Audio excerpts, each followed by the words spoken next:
Hello, I'm Denver Henderson, Assistant Director of the Williams County Public Library, with a new episode of Oddly Peculiar. It is the time of year that the sap begins to rise, trees are tapped, and the most delicious foodstuff ever created is made: maple syrup. It is also the time of year when the Williams County Fairgrounds play host to the Maple Syrup Festival. Maple syrup has been made in Williams County since the early days of settlement. Though the majority of the trees in this area in the early 19th century were oaks, sycamores, and hickory, there were enough maples to lend to a small manufacture of maple syrup. As the larger trees were used for timber, the relatively fast-growing maples replaced many of them. More maple trees meant more sap, and more sap meant more syrup.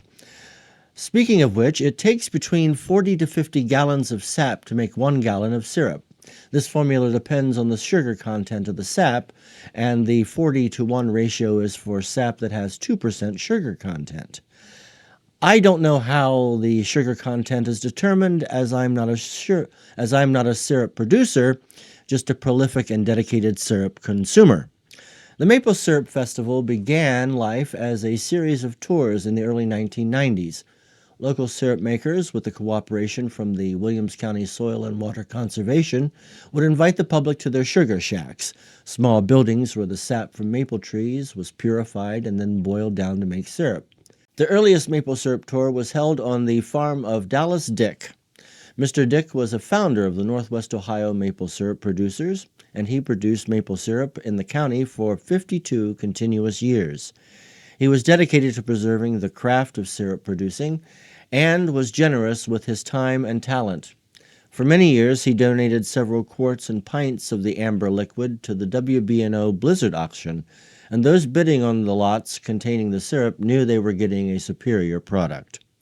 Eventually, the individual sugar shack tours gave way to a more organized and centralized event, the Maple Syrup Festival. During the event, people can enjoy syrup-making demonstrations, hay rides, games, and, best of all, a pancake breakfast with real maple syrup. It is, as it was in the beginning, sponsored by the Soil and Water Conservation Group and attracts maple syrup producers from all over the county.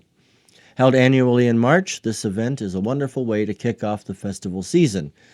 Who wouldn't want pancakes and maple syrup on a chilly March day?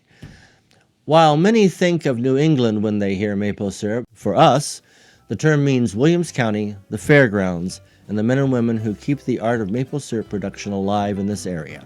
It is delightful, delicious, and oddly peculiar.